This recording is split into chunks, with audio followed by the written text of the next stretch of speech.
Al-Haq ini Allah. Tapi ini istilah tasawuf nih. Al-Haq itu secara sehari-hari kita artikan kebenaran. Kenapa Allah disebut kebenaran? Karena yang lainnya nisbi, relatif. Semua wujud yang ada selain Allah itu wujud relatif. Relatif itu artinya tidak abadi, ya, dan eh, ya relatif, tidak permanen. Allah memiliki 5 esensi. Ada namanya Allah gaib mutlak, Bapak Ibu. Gaibul mutlak itu zatnya Tuhan itu gaibul mutlak. Tidak bisa kita bicara tentang zat. Tafakkaru fi khalqillah wa la tatafakkaru fi zatillah. Maka itu ahadiyah. Itu yang the secret of the secret. The most secret itu adalah dimensinya yang paling inti dari Tuhan. Gaibul mutlak. Gaib mutlak. Nah, kemudian al-uluhiyah. Al-uluhiyah ini adalah sifat-sifat kejantanannya Allah, maskulinitinya Tuhan. Kemudian ar-rububiyah, sifat-sifat femininnya Allah. Kemudian al-amthal wal khayal. Ya, setelah Allah membagi dirinya ada uluhiyatnya maskulin, rububiyahnya itu feminin, maka termanifestasilah alam semesta ini dalam bentuk apa yang disebut dengan al-amthal wal khayal. Ibnu Arabi menyebutnya alam vital, alam khayal istilahnya Imam Al-Ghazali.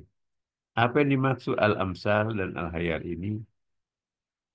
Antara Allah dan ciptaannya. Antara Allah dan ciptaannya itu ada satu masa atau ada situasi itu yang disebut dengan amtal. Jadi antara alam gaib dengan alam syahada itu ada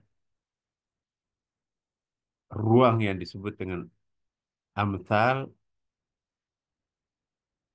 dan khayal, sama ini artinya. Ya.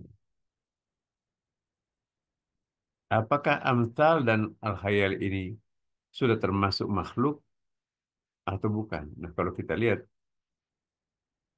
amtal dan al-hissiyah ini sudah termasuk alayanul kharijiyah, external factor, external entity of God itu. Kalau gaibul mutlak, uluhiyat dan rububiyat itu masih internal, part of God. Tetapi kalau amtal, apalagi nanti hissiyah, hissiyah itu apa itu? Alam verbal kita ini, nyata ini. Itu sudah makhluk. Jadi amtal hissi itu sudah oleh ulama fikih disebut makhluk. Sedangkan gaib mutlak itu masih Allah. Lalu menjelmakan sifatnya uluhiyat maskulin, rububiyat feminin, masih sifatnya Allah. Jadi ada zat, kemudian di atas zat itu ada sifat, dan di atas sifat itu nanti ada perbuatan. Ya. Setelah itulah nanti lahir makhluk. Itulah sebabnya disebut al-haq. Allah lain ya. Jadi Allah itu eh, apa ya istilahnya itu? Personal God-nya itu. Tapi capacity of God itu disebut al-haq. Allah memiliki dimensi gaibul mutlak, gaib absolutnya Allah tidak ada yang bisa tahu apapun siapapun kecuali dirinya sendiri. Even malaikat pun juga nggak paham apa itu gaibul mutlak. Tapi kalau sudah menjelma menjadi uluhiyat dan rububiyat, sebagaimana tercemin dalam Asmaul Husna, itu sudah bisa dipahami. Tapi itu masih tetap Tuhan. Yang sudah bukan Tuhan lagi, tapi sudah masuk ke wilayah makhluk, sudah masuk ke wilayah alayanul kharijiyah, eksternal. entity, external entity itu adalah amsal wal hayal. Jadi Bapak Ibu kalau Nabi Mi'raj itu kan, kita emang dibawa ini.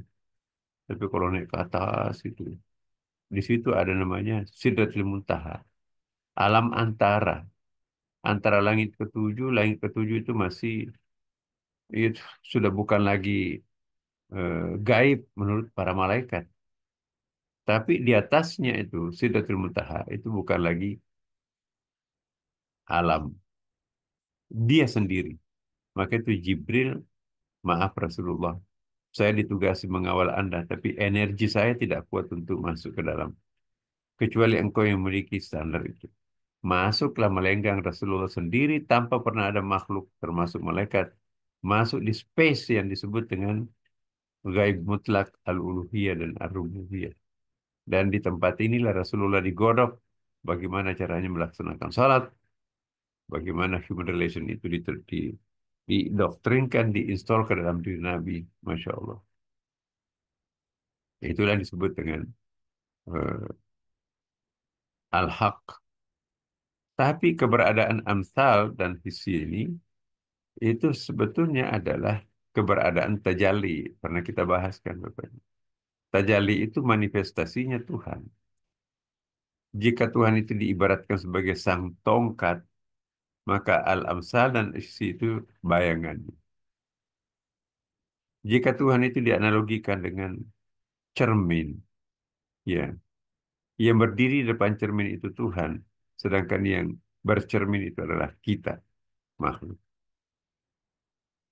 Hmm. Dan seterusnya, dan seterusnya. Banyak lah.